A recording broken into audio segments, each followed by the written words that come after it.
Yes, tukaniriza natera ku mukutu gwaffe omuganzi ogumanyikiddwa nga Uganda Mukamooli amanya n'eddoboozi pampita ntambi kimso Rich Boya Maxudi Junior olwo kuba nti weekumira wano mpola mpola ne twekumira mu kumanya era notambula ffenna lunaku lwaleero mawulire ga ntiisa nkugamba subscribe gwatanaba kuba nti osubscribe nawe yasubscribinga nkugamba nti weebale nnyo bannange omusajja mukulu amanyikiddwa nga Bryan Kirumira aka Bryan White Embeera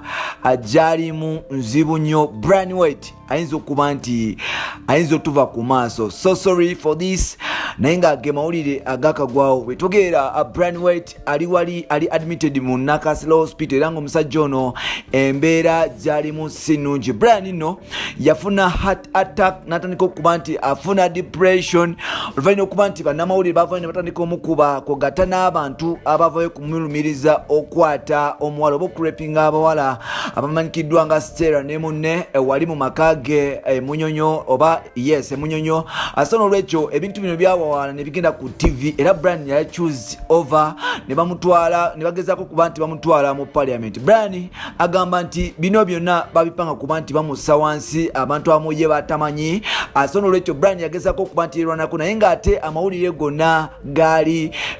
tegali ku side ye nti bwetunulira abantu byasasulanga okuba nti bamukolera PR ngamba kubazara toto ankatisa bula bakafuko ne platforms endala bonna bakuba omusajja in that nti mukuba nti bamukuba nnyo yatandika okufuna ebirowoozo n'ebyenjawulo era nga Bryan bintu bye bingi ebyakwatibwa ekyandiba nti kyamuviirako obuzibu. Twogerera musajja wattu Bryan White yafuna obulwadde natwalibwa mu ddwaliro tulowooza nti oba just kawaani nga Abannayuganda bye bagamba era abantu abasinga baali balowooza nti Bryan White osanga ali mu kabati naye ng'ate kyanaku nnyo okutegeeza nti Bryan White sawa zino wetwogerera ali mu koma bamutadde ku life support that means nti tasobola kusa bamutadde ku life support era wetwogerera Bryan White tasulewo tasibewo yali ku mimwa gy'abangi obulamu bwe bugenda busebengera. Recently bagenda okukizuula nti omusayi gwa Bryan White guli terminated ne chemicals endala era nga bakwata samples ze ne bazitwala e South Africa okuba nti bazekenyenyezebwa naye ng'ate kyanaku nnyo okutegeeza nti omusajja ono bukyanga batwala samples ze n'okuba nti bazekenyenya omusajja ono paka sawa zino tanaba kufunawo change era nga bagezako buli kimu ekisoboka okuba nti obulamu bwe budde engulu naye ng'ate bukyaganye buli lunaku embeera ye eyongera kuba nti esajjuka oliawo ayinza n'okuba nti eyonoonekera ddala. Bryan White kuba nti ayogerako ne bannamawulire n'okuba nti atuusa obubaka bwe eri pulezidenti yagamba nti mukulu Balamu Barugahari ne bw'abanga Bryan White asigaza nga ye musajja asigaza okuba nti amuleetera obuyambi Bryan White awone yasalawo okuba nti yagamba nti wakirimu mulekanga nafa. That means nti obuzibu problem ya Bryan White maybe eva ku Balamu kitanaba kuba nti tukonfaminga bulungi naye ng'ate agegagali mu nkubo nti Bryan okumukubenyo kwava wa musajja Balamu mbu okumukubenyo kwava Balamu Barugahari era nga biifu zaabwe kirabika za byafuzi n'ensonga endala. So n'olwekyo Bryan White wetwogera musajja wattu ali ku kitanda like not even ku kitanda ali ku life support obulamu bwe bubi nnyo abantu abaali mikwano gye mpola mpola bagenze nga bamuddukako ba King Michael ba Bigayi n'abasajja abalala era nga wetwogerera Bryan White ali ku bwomu bwa namunigina. Bryan White yeetaaga essaala okuba nti adda engulu okuba nti obulamu bwe bambi budda engulu like embeera gyalimu si nnungi. I don't know why like Ugandans abantu abasinga mwagala abantu nga bali mu mbeera nnungi because Bryan White bwabeeredde ne ssente mikwano mingi gyemanyi abamubeerangako naye kati wetwogerera musajja wattu ali mu pooteza mu ddwaliro bw'omu yekka tewali amuliko okugjako mikwano gye okuva mu gavumenti bagezako okuba nga bamuwa obuyambi. Sawa zino Bryan tasobola kuba nga yeekyusa yadde okwenyenya.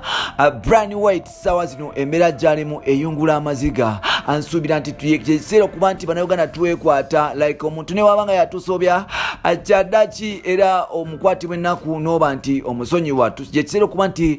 Bannayuganda abalina omutima omugonvu n'omumenyefumenyefu mutandika okusabira ku muganda waffe osanga adde engulu because alina abantu bayamba. Bryan White alina famire gy'alabirira alina mikono gye gy'abadde alabirira alina abantu abenjawulo bamanyi ne batamanyi babadde abeezaawo. So n'olwekyo nsuubira nti it is the high time naffe okuba nti oba ne bannayuganda mwena okuba nti mustandinga eriye no matter the political parties buli omujja wagira n'okuba nti alina ebigendererwa bye ebirala naawe olina ebigendererwa bye ebirala naye nsuubira nti omuntu tasanye kuba nti afa tusandike okuba nti tusabira Bryan White ssaawa zino kyanaku nnyo nti omusajja aze mu mwaka gumu n'agezako kuba nti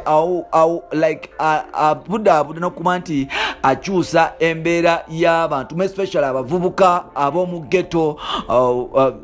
badde agezezako kuba nti akyusa embeera naye ng'ate waliwo abantu abamulaba obubi ye bagamba nti bamulaba obubi abatandika okuba nti bamukuba n'okuba nti bafojinga emisango okuba nti bamussa wansi kuba nti bafojinga emisango musajja ono yafuna obuzibu bw'atyo n'aba nti adusibwa mu ddwaliro era nga pressure yava ku bannamawulire ngamba bannamawulire bannange naffe tutandika okubeerako tutandika okubeeramu ak'obuntu tetukuba abantu kubafiirako nnyo because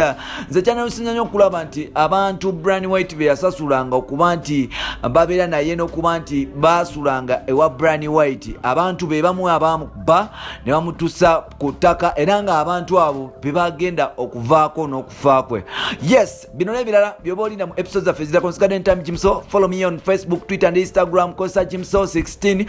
ku Twitter ate nga ku Facebook nkosa Time Jimso. Subscribe on this channel tubina tutambula fenna atoliwaddemu kuba nti oleka opinion yo mu comment section tulaba kiki kyolowooza naawe oliwaddemu kuba nti yoteesa mpola mpola.